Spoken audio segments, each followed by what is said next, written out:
নজর রাখবো পরবর্তী সংবাদে।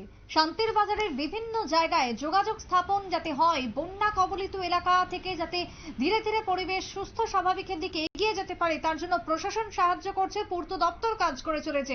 এমনটাই বক্তব্য উঠে আসছে শান্তির বাজার থেকে। গত কয়েকদিনের বৃষ্টিতে মূলত রাস্তা যা জলের স্রোতে ভেঙে যায়, বহু জায়গায় রাস্তার মাঝখানে ফাটল, বহু ভূমিধস, সবকিছুকে কেন্দ্র করে যোগাযোগ ব্যবস্থা একেবারে মুখ থুবড়ে পড়েছে। আর এই পরিস্থিতিতে ফের রাস্তা পরিষ্কার এবং রাস্তা সারের কাজে হাত দিয়েছে শান্তির বাজার পূর্ত দপ্তর। পূর্ত দপ্তরের পক্ষ থেকে এসডিও প্রবীর বরণ দাস তিনি নিজে প্রতিনিয়ত ছুটে বেড়াচ্ছেন এবং যারা রয়েছেন তাদের প্রত্যেককে নির্দেশ দেওয়া হচ্ছে অনতিবিলম্বে রাস্তা সারাইয়ের। পূর্ত দপ্তরের অধীনে প্রায় 100 কোটিটি রাস্তার ক্ষতি হয়েছে, 180 কিলোমিটার প্রায় দূরত্বের রাস্তার ক্ষতি, এমনটাই জানিয়েছেন পূর্ত দপ্তরের আধিকারিক। কি বক্তব্য শান্তির বাজার থেকে উঠে আসছে শুনুন। 20 আর 22 আগস্ট ত্রিপুরার যে ভয়ঙ্কর বন্যা হয়েছে, এতে আমরা শান্তিবাজার পিডব্লিউ ডিভিশনের ব্যাপক ক্ষতি হয়েছে। আমাদের প্রায় 120টা রাস্তা ড্যামেজ হয়েছে, যার টোটাল লেন্থ হবে প্রায় 180 কিলোমিটার।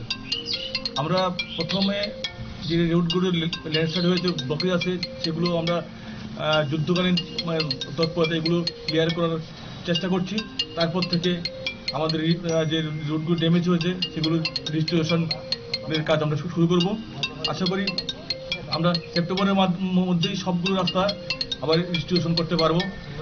কিন্তু যেই হারে ব্যাপক ক্ষতি হয়েছে এবং যে প্রায় 80 কোটি টাকার মতো আমাদের রাস্তা এস্টিমেটেড প্রায় আমাদের ড্যামেজ হয়েছে, এত টাকা গভর্নমেন্ট থেকে কিভাবে পাওয়া যায়, সেভাবে রাস্তাগুলি ঠিক যে ফান্ড ঠিকভাবে আমরা পেলে তারপর আমরা রিস্টোরেশনের কাজে আমরা হাত দেব। আপনারা শুনেছেন ইতিমধ্যেই ঘটনাকে কেন্দ্র করে যে বক্তব্য উঠে এসেছে, তাতে করে সেপ্টেম্বরের মধ্যে সমস্ত কাজে সমাপ্তি হবে এবং আশা প্রকাশ করেছেন প্রবীর বরণ দাস।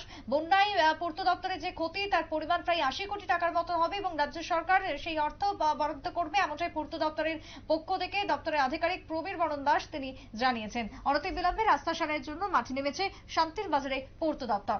ছোট্ট বিরতির পর ফিরে আসবো, সঙ্গে থাকুন।